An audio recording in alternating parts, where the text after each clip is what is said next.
Há algum tempo atrás, alguns dias atrás, o Nicolas Ferreira deu uma entrevista muito boa para Itatiaia. Não sei se você viu. Se não viu, nesse canal Somente a Minha Opinião, você vai ver agora. Deputado, presidente da Comissão de Educação é um cargo importante no Congresso Nacional, na Câmara dos Deputados. Como é que o senhor avalia os trabalhos de 2024? O que o senhor acha que foi destaque?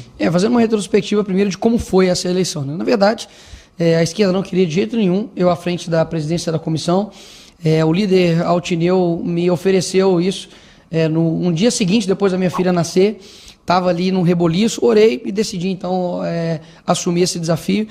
No começo a esquerda me atacou e muito, né, sobre a minha incapacidade, talvez ingerência, e de fato a gente pode ver aí, né, passamos o ano inteiro sem ouvir nenhum tipo de polêmica na Comissão de Educação, porque de fato a gente priorizou o trabalho e o resultado. Então eu tenho aqui um breve resumo rápido de números, né.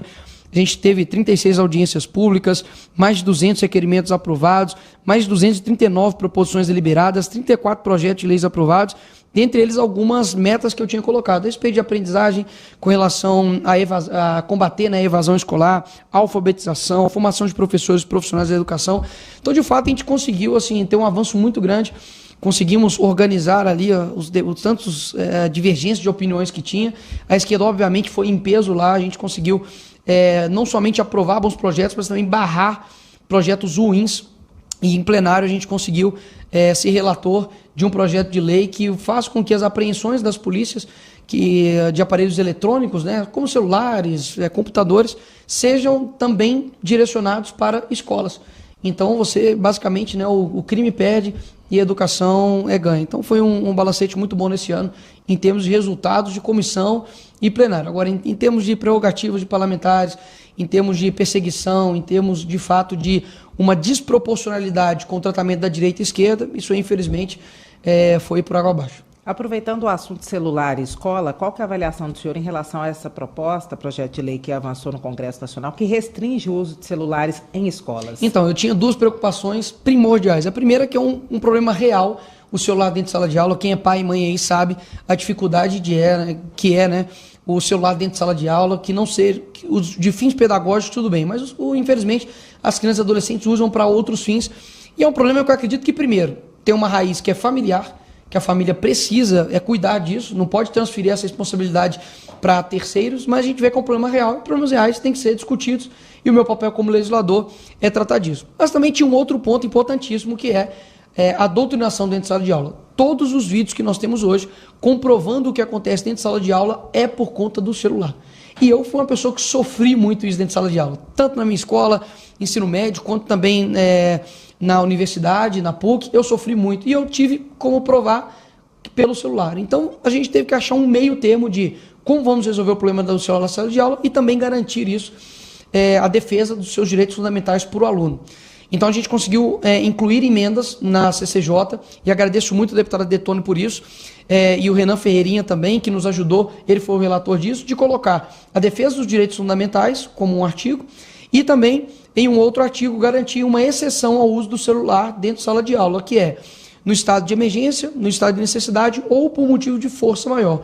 Ou seja, pela primeira vez no Brasil, nós temos aí, né, passou na CCJ um projeto que vai garantir a defesa do aluno dentro de sala de aula em casos de doutrinação. Então os pais podem ficar em paz quanto a isso, não foi aprovado ainda em plenário, mas os pais podem ficar em paz que caso isso passe em plenário, garantirá aí o direito do aluno, dos estudantes, de se protegerem caso os professores não deem a aula que deveria dar. Então, do jeito que está, contempla o que o senhor pensa sobre o assunto? Com certeza, o aluno não é proibido de levar o celular para a sala de aula, ele tem que guardar o celular, ou seja, guardar dentro da sua mochila, por exemplo, vai fazer com que ele não use, e caso ele use, a escola tem, obviamente, ali uma gerência, uma arbitrariedade, seguindo a lei, para poder utilizar ali de acordo com a decisão da escola. Deputado, o Judiciário proibiu legislação municipal, que, salvo engano, a proposta feita em Belo Horizonte é de autoria do senhor, em relação Sim. à proibição de linguagem neutra nas escolas. Isso deve ser tratado aqui no Congresso Nacional? Qual que é a avaliação do senhor em relação à decisão do Supremo sobre a legislação municipal? A primeira coisa que tem que entender é o seguinte: eu não propus e fiz esse projeto, lei em Belo Horizonte, né, à toa. Eu fiz porque, primeiro que eu vejo que há uma divergência, uma mudança de prioridades, né? Para mim, a prioridade da educação é um bom material escolar, uma boa estrutura escolar, uma boa alfabetização, bons índices escolares que a gente nunca teve aqui no Brasil. O Brasil ocupa a 57º no ranking da OCDE. Nós temos 1% só dos nossos alunos que conseguem fazer contas matemáticas complexas e fazer uma boa redação, por exemplo. Ou seja, a gente precisa compreender que a prioridade da esquerda é outra, porque a direita nunca levantou linguagem neutra. Nunca. Enquanto o aluno não está tendo uma oportunidade de estudar numa sala que não cai gota quando chove. Então isso é o quê? Uma pauta da esquerda. Eu, de forma reativa, quis barrar isso, visto o avanço que eles colocam dentro da escola. Então isso virou lei, e agora o STF, como faz com tudo no Brasil, daqui a pouco ele vai estar decidindo se você pode ou não casar com o seu marido, ele vai decidir, foi corno, não foi corno não, ele vai decidir. Porque, afinal de contas, o STF decide tudo nesse país, né? O Dino agora estava decidindo a respeito de contratos de cemitério de São Paulo. O que o ministro do STF tem a ver com isso? Ou seja, há, claro, uma usurpação do poder pelo STF. Ele faz o controle de constitucionalidade. Nesse caso, obviamente, não é o controle de constitucionalidade que eles estão fazendo. Afinal de contas, quem é o representante e quem faz leis é o Congresso e são as câmaras municipais e também as assembleias legislativas. O STF, por exemplo, decidiu na canetada de que o crime de homofobia era comparado ao crime de racismo. E tornou o crime de homofobia um âmbito criminal. Ou seja, o Congresso nunca legislou sobre isso. E eles falam assim, nós estamos legislando porque há um vácuo. Não há um vácuo. Nós decidimos, por exemplo, que não será isso. No caso, por exemplo, do aborto, a gente, várias vezes, a esquerda tentou emplacar isso no Congresso e não conseguiu. O que o STF fez? Pegou algo que veio do PSOL, eles usam o STF como uma forma de dominar, para guiar o Brasil, e o STF, hora ou outra, né, dia sim, dia com certeza, fica aí se metendo nas coisas que não são deles. O investimento do PL, principalmente dos apoiadores do ex-presidente Jair Bolsonaro, em fazer mais senadores para 2026 é justamente para alterar a legislação de forma que restrinja as competências do Supremo Tribunal Federal? A grande questão é o seguinte, hoje o órgão competente, né, o poder competente para poder julgar ministros é o Senado. Porém, a gente vê que o Senado fica amarrado porque quem julga o Senado é o STF. Então, assim, é um jogo casado. Então, se a gente fazendo mais senadores, a gente vai ter condição de, pelo menos, equilibrar a balança. Nós conseguimos aí, eu acho, se não me engano, 36 assinaturas para um pedido de impeachment do ministro Alexandre de Moraes. Se o Bolsonaro conseguir fazer um por estado, a gente já consegue equilibrar o jogo. Opa, vamos pela primeira vez aí pautar, né, um pedido de impeachment de ministro. Afinal de contas, eles nunca tiveram um voto, não são representantes do povo, não passaram em um concurso público e eles estão ditando o Brasil. Com relação, por exemplo, à pandemia, você vê que a pandemia, o Bolsonaro fez um decreto. Com relação a, por exemplo, deixar aberto o salão de beleza, algumas outras questões. O STF foi lá na canetada e falou, não, a decisão não é sua, não. A decisão dos governadores e prefeitos. Ou seja, do que vale os outros poderes aqui no nosso país. A coisa está desequilibrada, principalmente para o âmbito de direita e esquerda. E tem que lembrar, a esquerda, Gleisi Hoffmann, Randolph, batia no Alexandre de Moraes. Jean Willis batia no Alexandre de Moraes. Agora que ele virou um pouquinho, né, de lado, aí agora o Alexandre de Moraes virou um cara excelente, sem anistia, vamos para cima da direita. Opa, peraí. O mundo ele aqui, ó, ele dá voltas. Agora, o Alexandre de Moraes está sendo, digamos assim, o carrasco que a esquerda ama. Faz busca e apreensão em casa de líder de oposição, faz prisão sem nenhum tipo de justificativa plausível, como, por exemplo, o general Braga Neto. Um general, pela primeira vez, um general de 4 estrelas, vai passar o Natal preso. Você acha que está preso injustamente? O Sérgio Cabral está solto justamente? 400 anos de que ele foi condenado à prisão. E aí, esse cara vai passar o Natal em paz, enquanto o general 4 estrelas vai para cadeia. Por que só os deputados de direita recebem busca e apreensão? Saudade da PF quando ela batia na casa, porque era de corrupção, mala cheia de dinheiro. Corrupção em estatal, a PF se prestava a isso. Agora, infelizmente, uma parte da PF, que eu também não quero falar mal da instituição, uma parte da PF está sendo capacho do ministro Alexandre de Moraes e fazendo, por exemplo, prisões ilegais. Poxa, sério mesmo, que corrupto hoje no Brasil tomou uma cana de 17 anos e ficou preso 17 anos? Ninguém.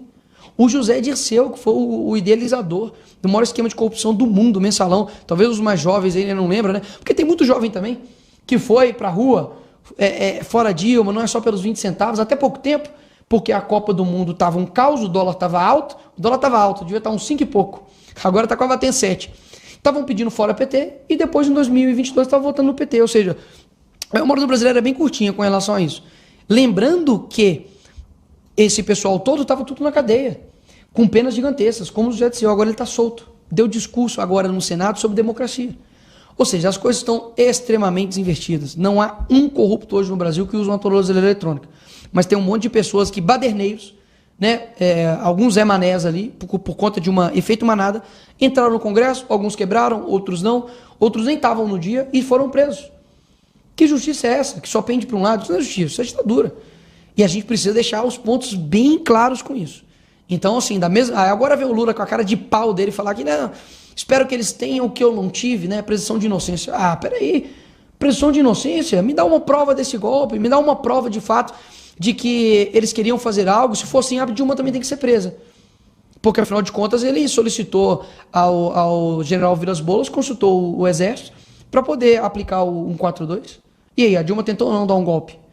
Esses caras todos aí que durante o regime militar sequestrava banco, que explodia caixa bancário, que matava pessoas, Var Palmares, que era o grupo de guerrilha da Dilma, eles vão ser condenados por isso? Não, todo mundo pediu anistia. Ou seja, eles conseguiram anistia para quem matou e roubou.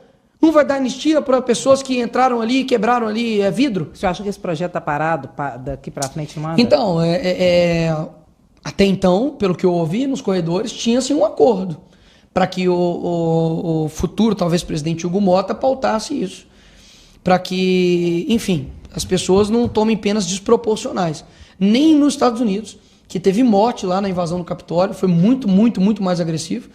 As penas ali nunca chegaram nem perto ao que foi aqui no Brasil. E olha que lá o sistema penal é muito mais forte do que o daqui. Enfim, é claramente uma ânsia de calar a voz do povo, que somos nós, não são eles. E é o seguinte, o Lula, até quando o Lula dá uma decisão merda, eu confesso que eu fico assim, tá bom, pelo menos ele foi eleito. Agora, os ministros não. Eles não têm legitimidade para poder definir o futuro do nosso país. Enfim, o dólar batendo 7, prometeu picanha, tá entregando abóbora, ministro taradão, né, cometendo assédio sexual e todo mundo fica calado. Amazônia em recorde histórico de queimadas, todo mundo pianinho. Cadê Caetano Veloso? Cadê musiquinha? Não tem uma musiquinha, não tem musiquinha. Eu queria saber qual era a musiquinha do Lula, porque a musiquinha, por mais que seja horrível, mas teve musiquinha pro Bolsonaro. Não vai ter musiquinha pro Lula, não. Então, assim, é inacreditável a indignação seletiva desse governo e a forma como eles estão tratando o povo brasileiro. Mais uma vez, não é picuinha minha com o Lula. Não é picuinha minha com o governo. Uma primeira-dama que faz um Janja Palusa de 35 milhões de reais e dinheiro público, não tem a pachorra de querer falar mal de qualquer outra pessoa, não. Se sou eu quando eu tô no domingo, que é o meu dia, né? De folga, né? Sábado, domingo, né? Domingo, que é final de semana. Eu tô lá, saio, vou pra algum lugar com a minha família, eles batem em mim e falam, o Nicolas gastando dinheiro público, eu não posso gastar o meu dinheiro. Mas a gente já pode gastar o seu dinheiro para poder fazer uma festa bancada com dinheiro público de 35 milhões de reais. Que saudade da nossa penúltima, né? Da nossa ex-primeira dama, né? A Michele, que fazia trabalho social, que não tinha uma linha errada no caráter dela. Enquanto isso, a Janja xinga o cara mais rico do mundo, o Elon Musk, o cara que inclusive mandou antena para Rio Grande do Sul, um cara que falar que ele só é rico porque ele é herdeiro é sacanagem, né? O cara é uma das maiores mentes brilhantes do mundo atualmente, se não é a maior, gera milhares, milhões de empregos, e ela vai e fala fuck o Elon Musk. É um nível de insensatez, incapacidade absurda. Ou seja, esse é o breve resumo que a gente tem aí do governo Lula. Deputado, com os planos, principalmente da direita e da base bolsonarista, de avançar no Senado a partir de 2026, você acha que a partir de 2026 vai ter impeachment de ministro do Supremo Tribunal Federal? Eu espero que sim, a minha torcida, afinal de contas, isso nunca foi pautado em 200 anos que nós temos. É lógico que não seria pautado com o frouxo que a gente tem, que é o Rodrigo Pacheco. Ele nunca faria isso, não faz nada, inclusive. A própria esquerda fala que ele é um covarde, né, nos bastidores.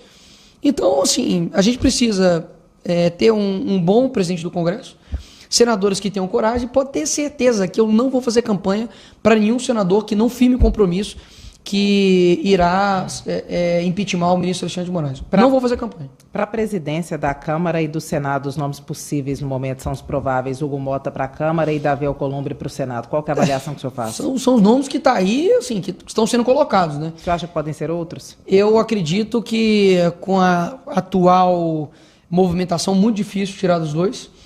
Contudo, eu gostaria muito que a gente tivesse uma pessoa assim, mais alinhada conosco e que firme os compromissos. Então, o que eu vou conversar com o Hugo Mota, eu acho que ele tem que publicizar os acordos que foram feitos, as pautas que a gente deseja. Eu acredito, por exemplo, no âmbito da anistia, que seja também, né, não somente no voto impresso auditável, mas no voto que consiga ter uma contagem pública de votos, porque você precisa ter publicidade de quem conta esses votos. Esse projeto que avançou, o senhor acha que no fim das contas ele passa? Então, mais uma vez, tudo depende de como isso vai ser costurado nesse momento agora. Eu acho que o Hugo Mota precisa publicizar isso, precisa ter uma movimentação nesse sentido. Com o Davi Alcolumbre, eu confesso que eu nunca tive nem contato, nem conversa, não sei como vai ser no Senado, mas espero que a gente consiga avançar nas nossas pautas. Do jeito que está agora, de fato, muitos cobram nós, deputados, por mais que eu acho que esse encargo seja do Senado, para poder frear o STF, não somos nós deputados, é o Senado. Acho que o Senado ficou extremamente aquém do dever dele.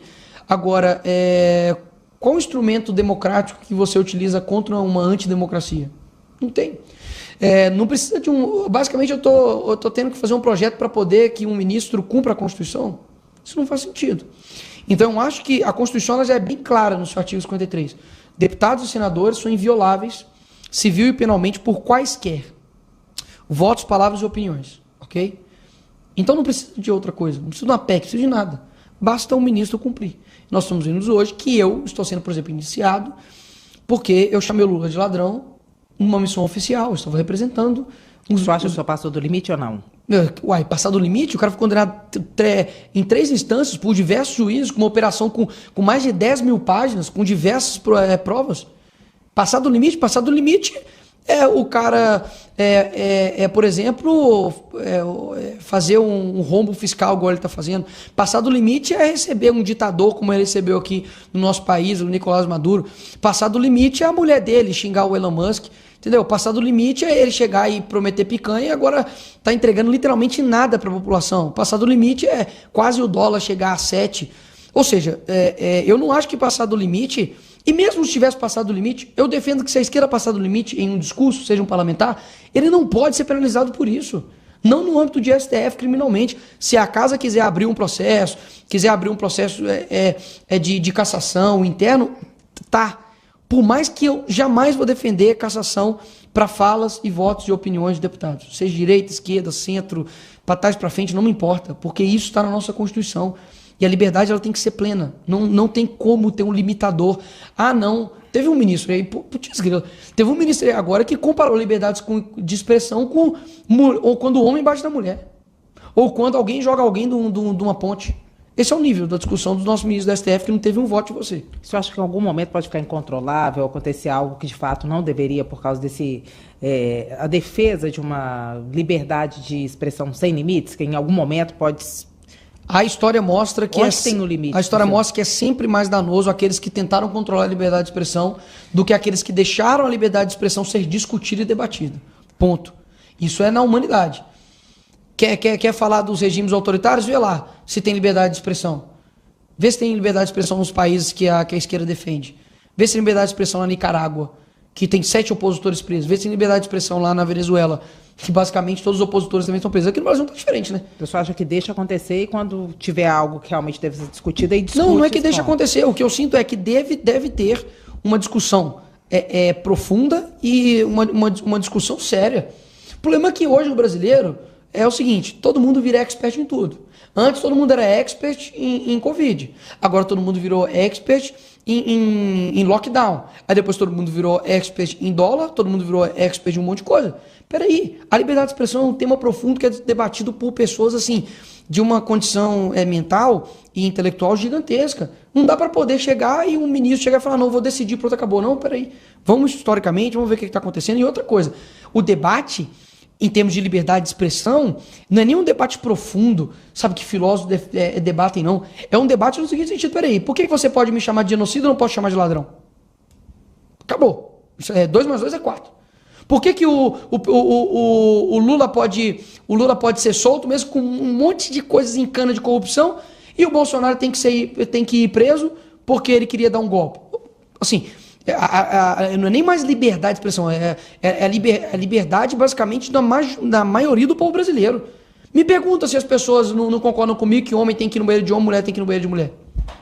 Ué, tentaram me caçar por essa minha fala no dia 8, que eu coloquei lá a Nicole e falei, olha, isso aqui é ridículo? Vocês acham? O dia da peruca? Exatamente. Ah, você acha ridículo? Um homem falar que é mulher e botar uma peruca? Você acha ridículo isso? Ah, pois é, eu também. Foi o que eu demonstrei.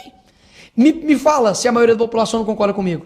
De que um homem tem que estar no banheiro de homem, a mulher tem que estar no banheiro de mulher, que o homem tem que competir no esporte de homem, a mulher tem que competir na competição de mulher. Eu sei que eu sou maioria. Eu tenho certeza do que eu estou falando. Agora, queriam criminalizar essa minha fala, pedindo a minha cassação sobre isso. Então, se isso é crime o que eu estou falando e eu sou um criminoso, então mais da metade da população também brasileira é criminosa, porque elas pensam como eu. O senhor acha que é 2 pesos, 2 medidas na hora de Eu não tenho dúvidas. Me fala um jornalista aí que teve suas contas derrubadas de direita, de esquerda, né?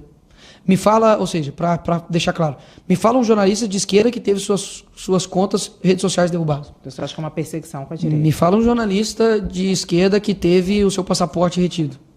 Me fala um deputado de esquerda que foi multado durante as eleições agora. Me fala um presidente de esquerda que teve atentado à vida. Me fala um deputado de esquerda que foi preso. Me fala um deputado de esquerda que foi cassado. E o senhor vê uma solução para esse cenário que o senhor traça? A solução é o seguinte, equilibrar? A gente precisa, digamos assim, catequizar a população brasileira, compreender que as decisões de um voto errado, a consequência é muito grave. As pessoas que mais sofrem com uma reforma tributária, por exemplo, que vai aumentar saneamento básico, conta de água, conta de luz, vai aumentar os tributos, a gente vai ter o maior IVA, né? Maior imposto sobre valor agregado do mundo. Vamos passar a Hungria. A Hungria tem um serviço muito bom. Então, entre aspas, se eu pagasse muito imposto, mas tivesse retorno do Estado sobre isso, segurança, educação, saúde, ok. Agora a gente vai pagar um imposto gigantesco. Lembrando que Tiradentes morreu com muito menos, tá? Lembrando. Agora, se fosse isso, ok. Agora, não, a gente vai continuar tendo um serviço horrível com imposto lá em cima. Reforma tributária, eles estão querendo aprovar hoje aqui no simbólico. Quem aprova permanece como se encontra. Aprovado. A gente aprovou questões muito graves aqui para o nosso país desse jeito. Ou seja, para mim a gente tem que catequizar a população brasileira, as pessoas mais humildes, compreender que o voto dela tem muito peso.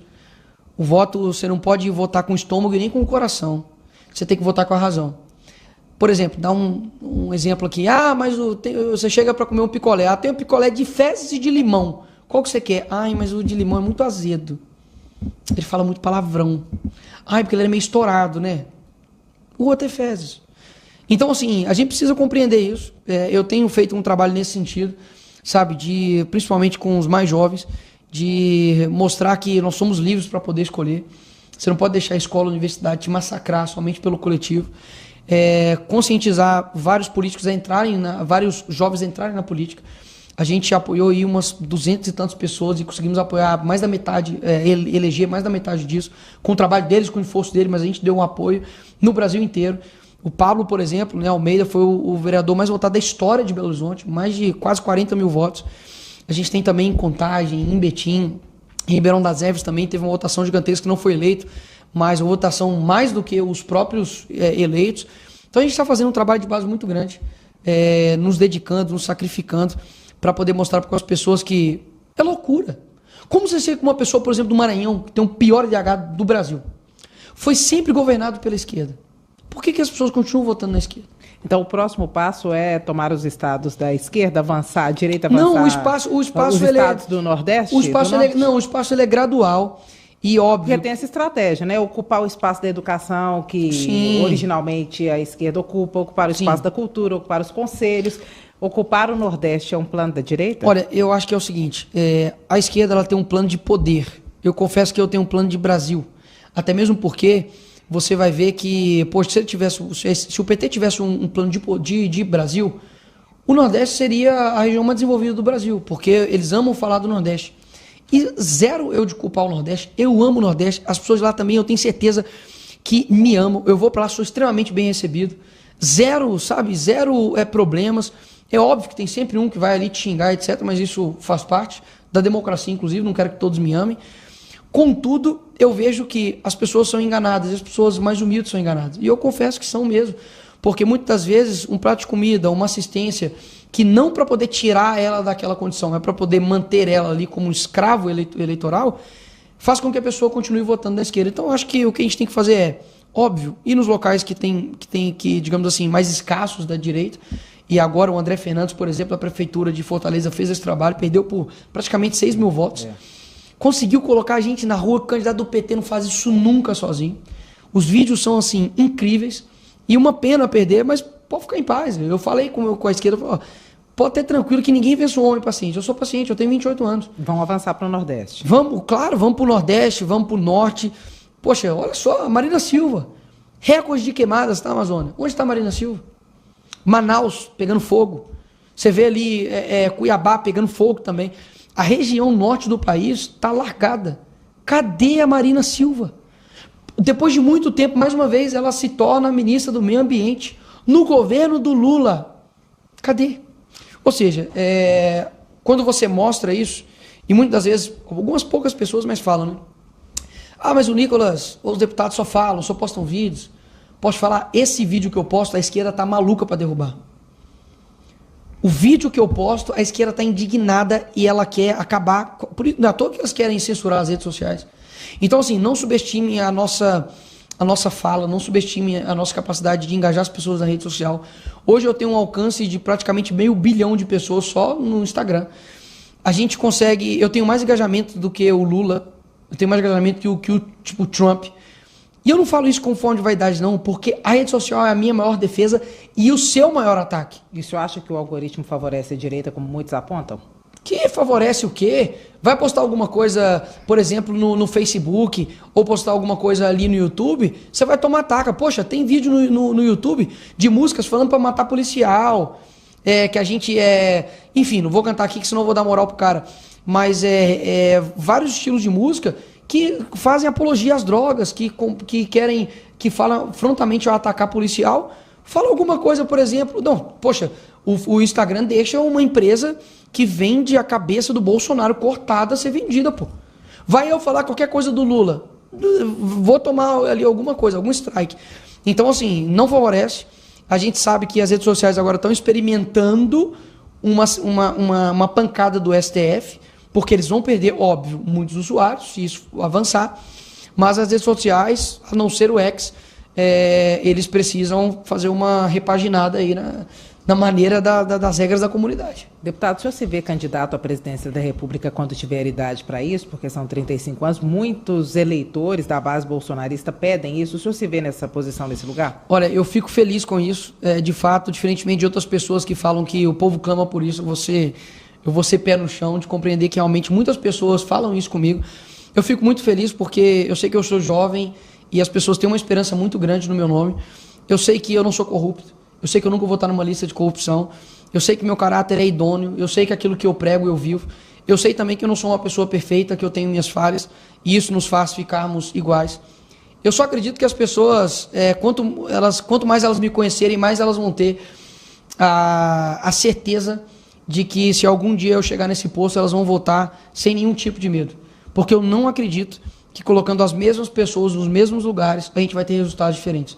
Se algum dia, né, o Brasil me der essa condição, pode ter certeza que o Brasil vai me dar essa condição, mas atrás de mim vai estar também um Deus que vai conseguir me capacitar para isso. Eu não tenho dúvidas. Se eu não colocar a minha fé e a minha esperança de que o Senhor está junto comigo, eu teria largado isso aqui há muito tempo. Então, sim, se algum dia eu estiver preparado e chegar o momento, pode ter certeza que eu vou doar meu coração, meu tempo e a minha vida para esse país. Então o senhor tem vontade e há possibilidade de um dia ser candidato à presidência da República? Olha, eu não tenho dúvidas que quando o Neymar começou a jogar no Santos, ele tinha o desejo de ganhar a UEFA, né? Ou ganhar a Copa do Mundo. Então, obviamente, que o meu sonho é servir o país. Eu não tenho dúvidas que é uma missão gigantesca sentar naquela cadeira, ainda mais com a esquerda que a gente tem no Brasil. Todos os problemas do mundo se tornam seus, já é assim, né? Qualquer coisa que acontece em Minas, a culpa é minha. Qualquer coisa que acontece em BH, a culpa é minha. Só que eu não tenho dúvidas que até lá a gente vai conseguir fazer um bom trabalho para poder deixar o país, de fato, assim... O meu sonho é que eu me torne presidente e que no meio do mandato as pessoas nem lembrem quem são o presidente, sabe?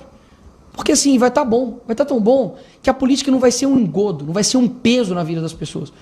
Você chega, por exemplo, em diversos países, seja na Europa, chega, por exemplo, nos Estados Unidos, poucas pessoas muitas vezes sabem quem é o counselor, né? Quem é o deputado, porque assim, a vida já está legal. E o meu sonho, que não tem como fazer isso, mas o meu sonho era mostrar, dar uma passagem de ida e volta para todo brasileiro, ir lá para Miami e voltar. Para falar, caramba, é possível. Eu não preciso ficar que nem um maluco, sabe? Desgastando aqui, pagando tanto imposto sem ter nada. Não, eu posso votar em pessoas corretas que vão me ajudar. Dá para ter um trânsito que funciona, dá para ter uma educação de qualidade, dá para ter políticos mais capacitados, dá para a gente ter uma saúde que funciona. Assim, basicamente, mostrar para o povo brasileiro que há uma outra realidade. Agora, eu saí de uma favela onde muitos ali não têm uma outra noção de realidade.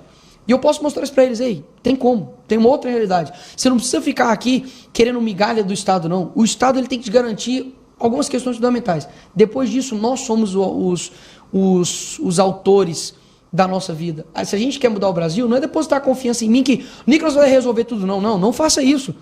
Cada um de nós, no nosso âmbito de influência, a gente consegue mudar as coisas. Se você for um bom médico, você vai ter isso vai reverberar numa boa saúde. Se você for uma boa jornalista, você vai reverberar para uma boa verdade no público. Se você for um bom advogado, você vai ajudar o direito. Se você for um bom caixa de supermercado, um bom patrão, tudo se alinha.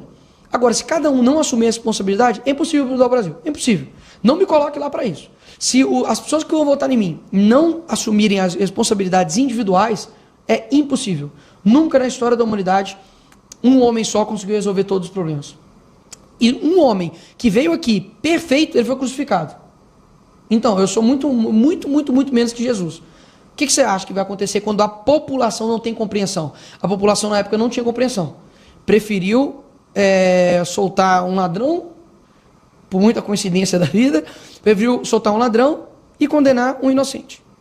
Ou seja, se não tem uma consciência da população, dificilmente o governante conseguirá fazer muitas coisas também. O senhor é um potencial candidato ao governo de Minas? Olha, não descarto essa possibilidade. Eu quero, de fato, o melhor para Minas Gerais. Minas Gerais está passando por um problema fiscal muito grande. Eu tenho conversado com vários setores empresariais, setores que me querem, de fato, ali naquela cadeira. Sabe que a gente tem um potencial de gestão, de montar uma boa equipe, que seja limpa, que seja honesta, que seja uma equipe técnica. Tem outros nomes também, Cleitinho, poxa, meu irmão. E a gente está muito tranquilo. Inclusive, há uma hora eu estava conversando com ele agora ali no plenário, de que independentemente quem for, se for ele ou se for eu, a gente vai estar junto para um plano maior, porque a gente não pode, obviamente, deixar isso nas mãos do regime petista que tem acabado com o país. Se acabou com o país, também vai acabar com o nosso Estado. A segurança pública de Minas, eu acho que precisa ser mais valorizada. A gente precisa realmente olhar mais para quem sai para a rua para poder tomar tiro por pessoas desconhecidas, na maioria das vezes. E são muitos os desafios. Mas também quero colocar pé no chão, não tenho dificuldade nenhuma. Assim como eu comecei como vereador, não é nenhum demérito começar também em outro executivo também embaixo. Não vejo nenhum problema quanto a isso. Fazer um case de sucesso também no âmbito, por exemplo, de prefeitura, 2028 é uma possibilidade. Do senhor ser candidato a prefeito de Belo Horizonte? É uma possibilidade. Então, eu realmente vejo que... O que eu penso e mandar real, é assim, cara, eu não sou corrupto. Se eu não roubar, sobra o dinheiro. Então eu falo assim, vai dar para fazer as coisas. Eu não estou prometendo, falar, nossa, eu vou fazer Minas ou BH, as melhores metrópoles no Brasil.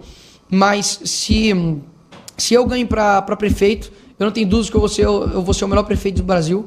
E eu não tenho dúvidas se eu conseguir, se for o projeto ser governador de Minas, a gente também vai ter um dos melhores governos de Minas de toda a história. Por que o senhor não foi candidato nessa última eleição? O nome do Bruno Engler também era forte, mas o nome do senhor é um nome muito robusto. Mas já tinha um acordo anterior, o Bruno já tinha sido candidato anteriormente, ele tinha também esse desejo, eu não vi que era o time. Eu tinha somente 2 anos, né, de deputado federal, eu fiquei 2 anos como vereador, vim para federal. Se eu saísse, eu ia pular muitos cargos em um espaço de tempo muito curto. Então o Bruno quis ter essa competição, enfim, tocamos dessa forma. Tem uma leitura de que o senhor não poderia ou não seria candidato ao governo do Estado em 2026, porque o senhor, como parlamentar, é importante, primeiro, porque é uma voz forte aqui em Brasília, segundo, porque puxa votos, e puxando votos, o senhor puxa outros eleitos e puxa também dinheiro para o partido. Pode haver algum impedimento nesse sentido? Não, vou ser bem sincero aqui, estou me lixando para dinheiro do quanto que eu levo para partido. Eu tive essa quantidade de votos e preciso deixar destacado aqui a importância de ter sido recordista de votos em Minas Gerais. Pela primeira vez, um mineiro conseguiu ser o mais votado do Brasil, porque São Paulo tem o dobro de eleitores. Então são 32 milhões de eleitores, nós temos 16 milhões. Então conseguir mais votos do que de São Paulo e o Brasil inteiro é um ponto muito bom. E o mais importante também, quão bom é para a direita, para o conservador, para todos, né, que comungam dos mesmos princípios que nós, ter uma pessoa assim como o mais votado do Brasil, né? O símbolo, a simbologia que isso dá. Então, quando você tem, por exemplo, né, o fulano de tal, o petista foi o mais votado aqui no meu estado, ou o fulano de tal foi o mais votado aqui, isso dá um peso para o projeto direita, para o projeto conservador, para o projeto daqueles que comungam os mesmos valores que nós. Então, das opções, né? Se a gente de fato vier a deputado federal mais uma vez, eu vou batalhar muito para também ser recordista de votos, não para ter uma placa, mas porque para mostrar a nossa força, para mostrar o quão importante é ter alguém à frente de votos, sendo uma pessoa de direita, uma pessoa jovem, uma pessoa ilibada e que trabalha pelas pessoas, e principalmente porque eu acredito que a gente não pode dar esse título para a esquerda. E a gente fortalece o PL através das minhas votações. A gente conseguiu puxar 6 deputados do PL. Então a gente vai fazer uma chapa forte, uma chapa realmente que sejam de pessoas de direita, não como alguns aí, né, estavam na chapa do PL e demandou para o outro lado. Tipo quem? Não vou falar o nome, vocês pesquisam aí. Então, eu acredito que é um ponto muito importante. Seria histórico, né? Ser 2 vezes mais votado do Brasil, né? Vamos ver. Se a gente não for governador, a gente vai lutar aí para ser 2 vezes mais votado do Brasil. Para o governo de Minas, tem chance de ter uma dobradinha com o senhor e o Nicolas, o senhor e o Cleitinho, um sendo visto, o outro ou não? Vai um e o outro só não, apoia? eu acho que seria ruim, né? Porque eu acho que tanto o Cleitinho quanto eu, nós temos uma visibilidade nacional. Há uma importância muito grande aqui no Congresso Nacional, né, das pautas. Qualquer lugar hoje que a gente vai no Brasil, eu acredito que a gente é reconhecido pelo trabalho que a gente faz. Então, assim, é uma decisão complicada. E a gente está orando e, enfim, vai decidir mais.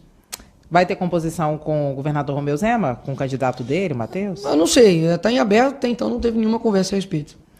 Deputado, há um temor de que o ex-presidente Jair Bolsonaro seja preso, principalmente com o avanço de algumas operações da Polícia Federal, chegando cada vez mais perto do ex-presidente, como chegou no Braga Neto? Então, até mesmo porque eu já disse que a gente não vive numa plena democracia.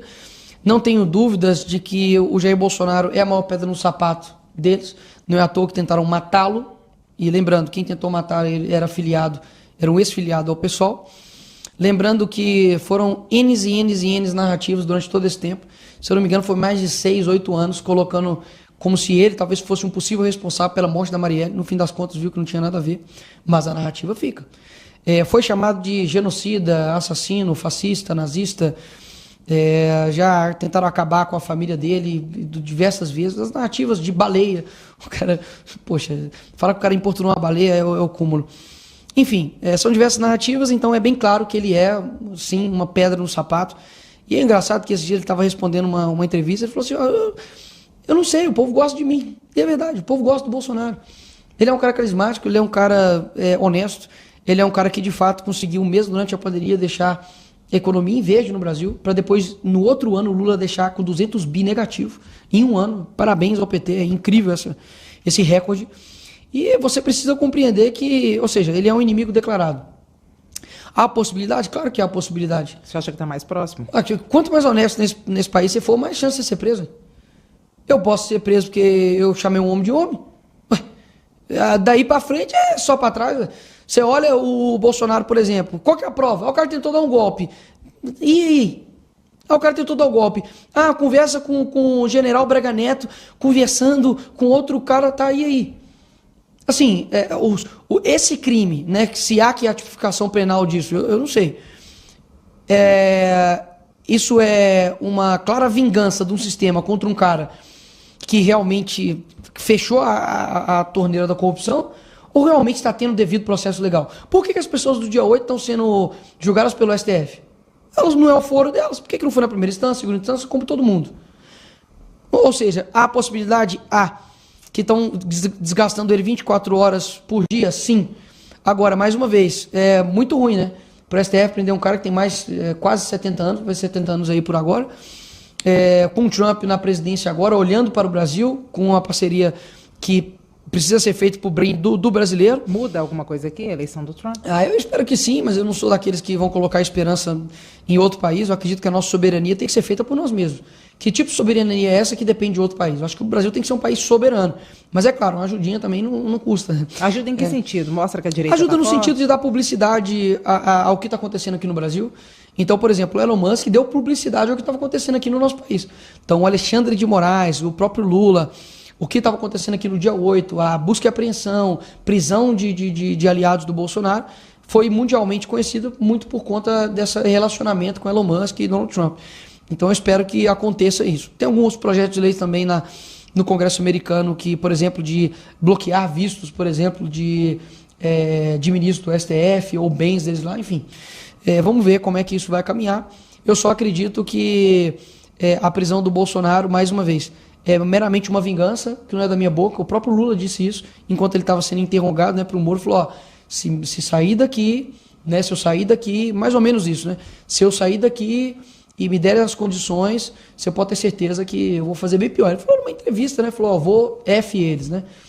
Então, assim, nada mais do que a esquerda em ação. E o senhor acha que se isso acontecer, se a prisão acontecer, acontece por agora ou vai ser mais perto de 2026, que quanto mais perto da próxima eleição, menor a possibilidade de reversão, dele ser solto, ser candidato? Eu não duvido de nada desse governo, até mesmo porque qual que será o motivo da prisão do Bolsonaro? Mentor de um golpe? Tipo, é esdrúxulo. Então, o senhor acha que pode acontecer a qualquer momento? A última pesquisa que eu vi, tinha a maioria da população brasileira, acho que quase 70%, 80%, não acreditava que o Bolsonaro tinha dado um golpe, né, ou tentado dar um golpe. E que o 8 de janeiro também foi uma tentativa de golpe. Como que você dá É um crime impossível. Falar que aquele povo de 8 de janeiro estava querendo dar um golpe, a mesma coisa de eu falar que eu vou te envenenar com um copo de água potável. É um crime impossível. Ou seja, mais uma vez, é claro o que está acontecendo, a gente não pode deixar de dar pingos nos is. Eu realmente vejo que o Alexandre de Moraes é um desserviço para essa nação, o Dino da mesma forma, um cara que fala que ele é comunista, graças a Deus.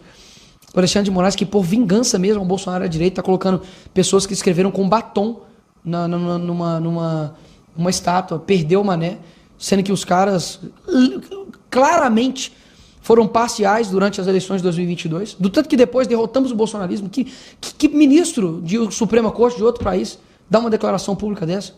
Que ministro de STF faz entrevista com o Felipe Neto? Que ministro de outro país fala que quem colocou o Lula lá, ele tem que agradecer ao STF, que foi o caso de Gilmar Mendes. O Lula tem que agradecer a gente, porque a gente colocou ele lá. Que ministro do STF, como por exemplo o Alexandre de Moraes, né, condena as pessoas simplesmente porque ela entrou ali no Congresso, faz decisões da vida da pessoa em decisão remota, pede para poder fazer a defesa, publicar a defesa, olha isso, pediram para os advogados publicarem a defesa até meia-noite, meia-noite e 2 já tinha sentença. É um escárnio, é um escárnio com o Brasil. Como é que o senhor vê o cenário das eleições presidenciais em 2026, com Jair Bolsonaro agora inelegível, uma possibilidade de prisão, e com o presidente Lula, depois da queda no banheiro, passou por 2 cirurgias, com os questionamentos em relação à saúde dele para o futuro próximo? Era muito fácil o Brasil ganhar da Alemanha. Era só o juiz ter anulado 7 gols. Véio. Ia ficar 1-0. A gente ia ganhar. A mesma coisa agora. É muito fácil do PT ganhar de novo. Véio. É só ele tornar todos os opositores inelegíveis ou presos. Caiado, inelegível. Né? Até então.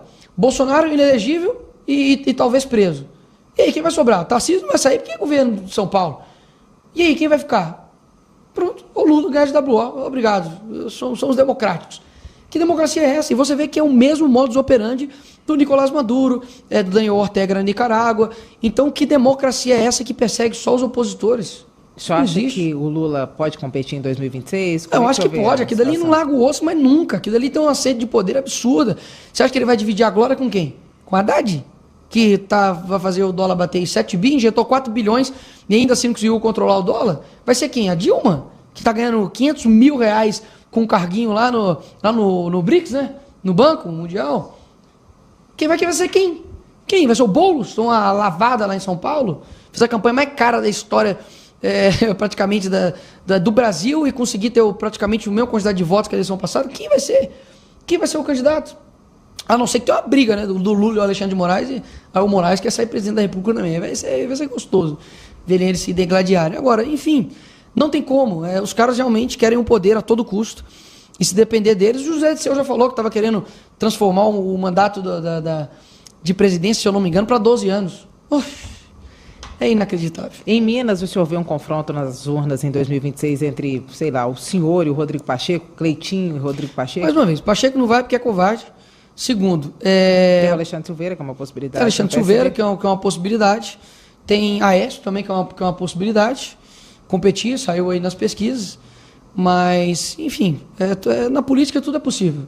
Eu falo aqui em Brasília. Em Brasília pode acontecer tudo, até mesmo nada.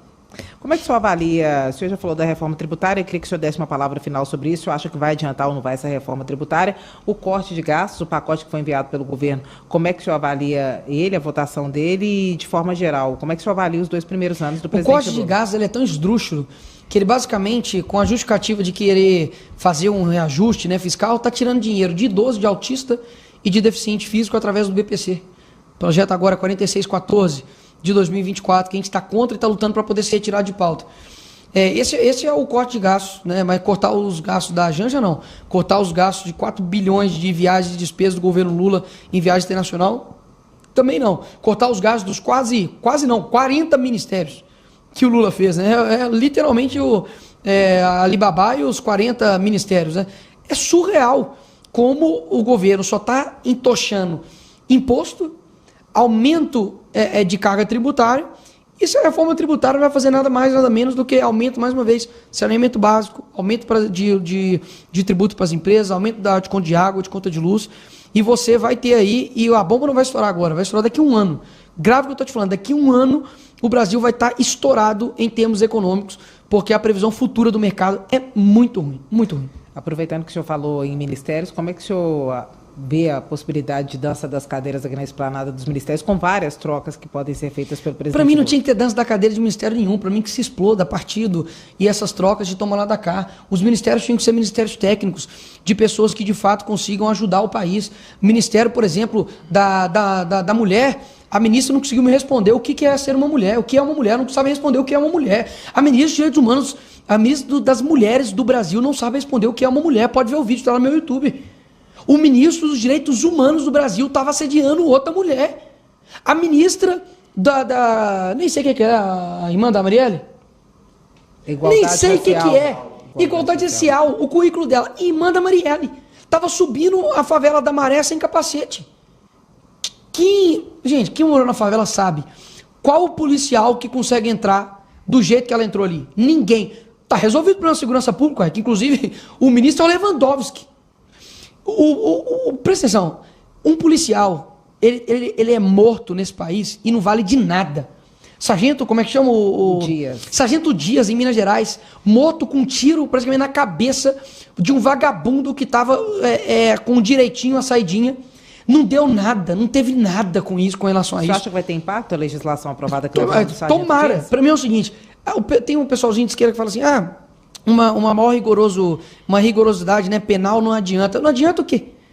O policial não pode trabalhar porque não tem rigorosidade com a pena. Mano. Ele sabe que se ele atirar, ele vai ter que responder questão administrativa, audiência de custódia, ele está ferrado. Então ele não aplica por causa disso. Agora, se as nossas penas fossem mais duras, a dosimetria da pena, latrocínio, roubo seguido de morte, você vai ficar 12 na cadeia, 12 na cadeia. Não tem dessa, você vai progredir para sua casa, vai para casa do inferno. Porque não tem dessa você matar uma pessoa e passar impune, pô. Então, o que acontece hoje no Brasil? O policial não tem a devida condição de trabalhar, o judiciário muito conivente com bandido e com ladrão, porque foram tudo formados em universidade esquerdista que fica passando mão em cima de vagabundo, e você tem um poder que, igual o Lula, que investiu somente do fundo de segurança 10% na segurança do país.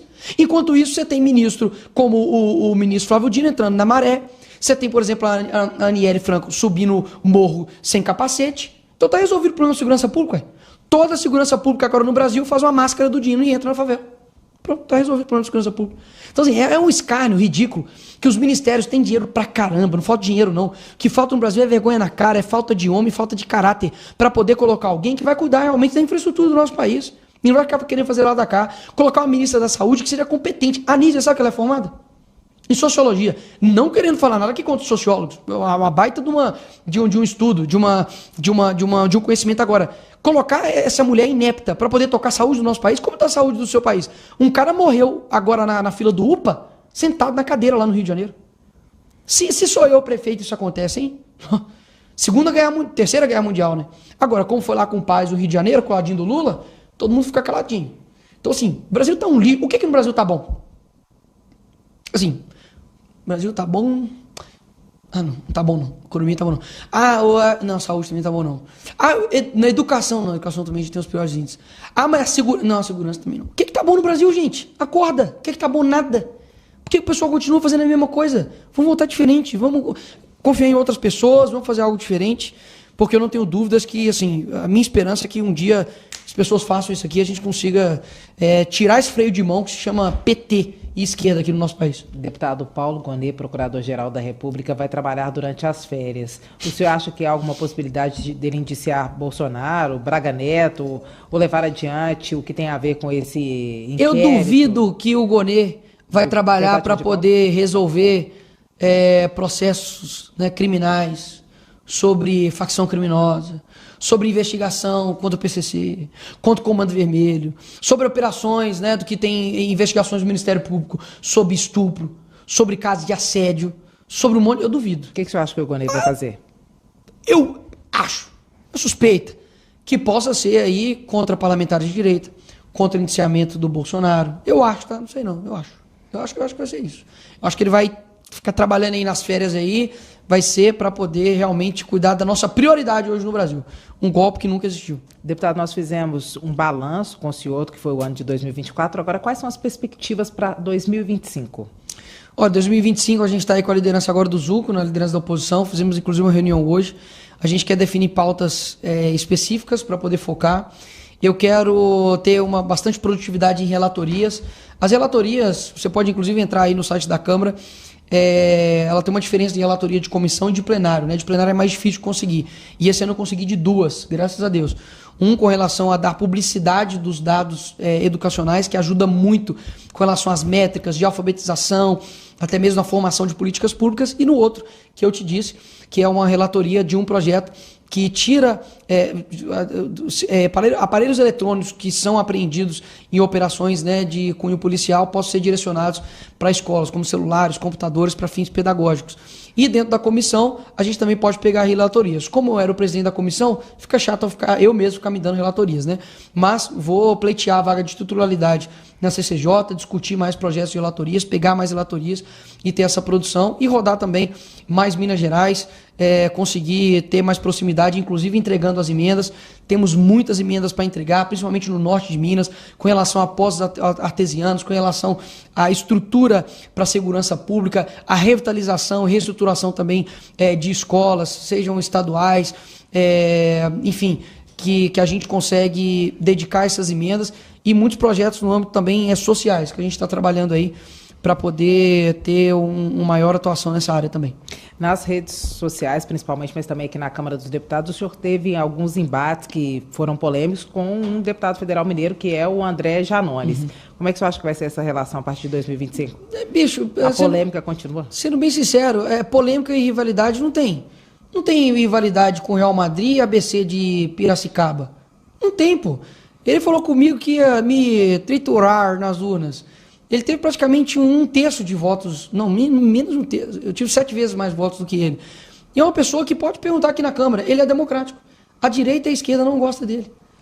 Ele é um cara que, assim, não tem trânsito, não faz nada, não produz nada, a não ser fake news e mentiras. Então, assim, eu, de fato, às vezes que eu perdi tempo com ele, eu me arrependo. De fato, é uma pessoa que vai ser esquecida aí na história. A gente continua, obviamente, fazendo o nosso trabalho. E, enfim, eu não tem nem comparação, é uma coisa muito distante. Assim. Você acha que ele corre o risco de ser cassado? Deveria, né? E não pelas falas dele, mas pelos crimes, né? Que, poxa, o cara é réu, confesso, de rachadinha, né? Imagina ser eu, hein? que estava acontecendo comigo agora? Não tenho dúvidas que eu estava em algum dos Bangu. Em Bangu 1, 2 ou 3, porque, óbvio, né? Eu se passar perto de rachadinha, já era. Agora, o Janones não, né? O Janones pode ter diversas denúncias, áudios, e aí depois para ele falar que foi rachadinha voluntária. Pô, rachadinha voluntária foi pesado, né? Podia ter pensado em outra coisa melhor. Enfim, espero que... A gente fez um recurso para poder ser votado esse processo no plenário de rachadinha dele. Vamos ver se a gente consegue pautar isso em plenário e, enfim, fazer com que essa coisa volte para o mar aí. Deputado, só para terminar, com a possível inviabilidade de vários candidatos da direita para a disputa à presidência da República em 2026, o senhor vê alguma possibilidade de alguém do clã Bolsonaro ser candidato à presidência? Michele Bolsonaro, Eduardo, menos possível, mas talvez também Flávio? Eu acho que os filhos virão para Senado, eu acho que inclusive é o foco. Então, Michele Senado, acho que o Eduardo também vai para Senado, Flávio Bolsonaro continua para o Senado. Mais uma vez, quem decide se irão ou não é o Bolsonaro. Ele já disse, né? Eu sou o plano A, B ou C. Então, ele disse, está falado. Vou falar em Senado, quem que o senhor acha que é um candidato que pode ser forte para disputar essa vaga em Minas? Posso falar completamente em aberto. Uma pena eu não ter 35 anos. Né? O senhor iria? Inclusive, eu iria amanhã, agora.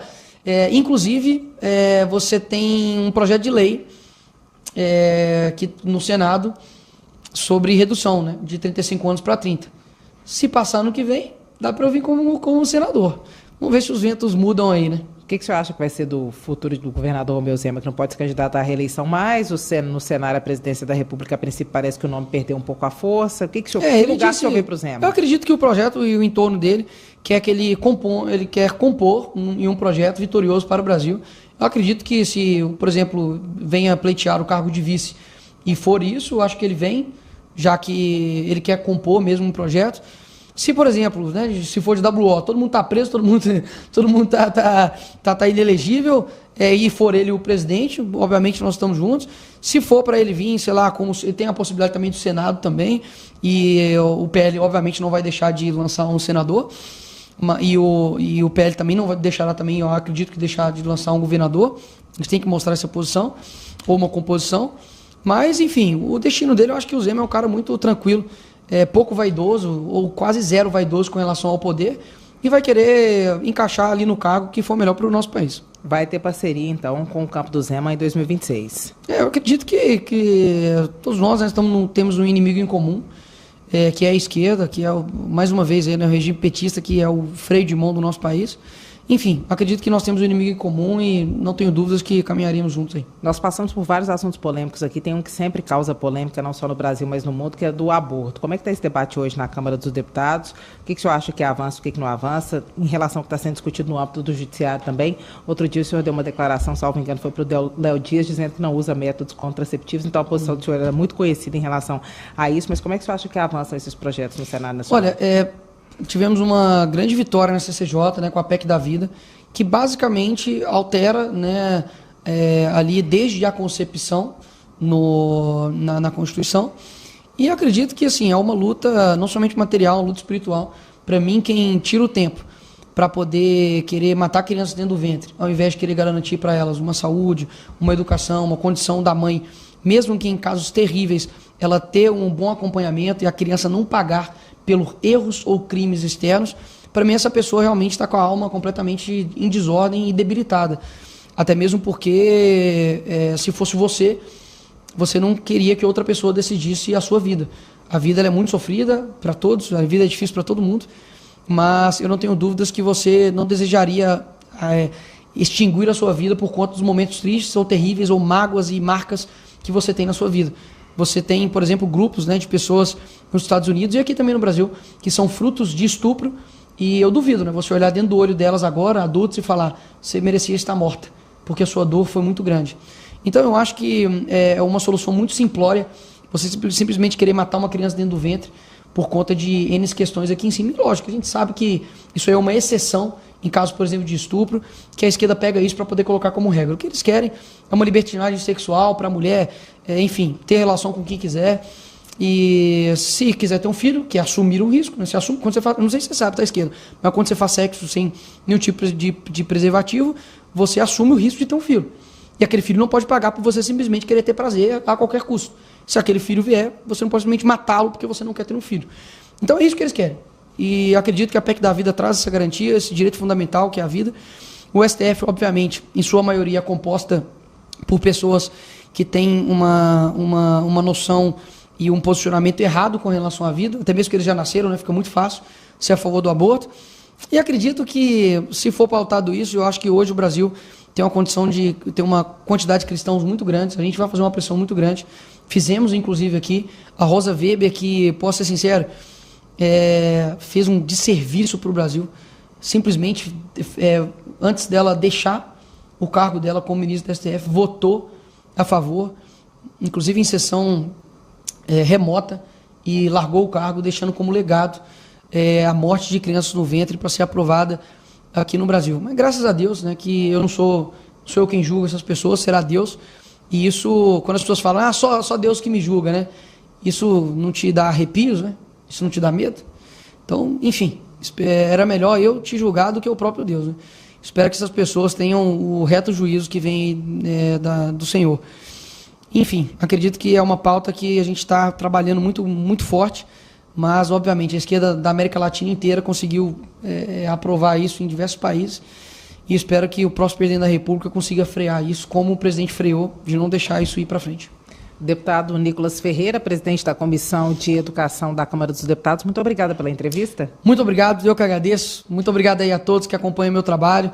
Eu sei que no meio do caminho muitos vão desistir, muitos vão desanimar, mas peço para que vocês permaneçam firmes, acreditando, né, que Deus tem um plano para esse país aqui, e não tenho dúvidas que quem viver, verá essa nação ser diferente. Mas a gente precisa permanecer. Um abraço a todos. Muito interessante a entrevista do Nicolas Ferreira, muito bacana essa entrevista. Eu quero saber de você, o que você achou dessa entrevista aí do Nicolas para a Rádio Itatiaia, hein?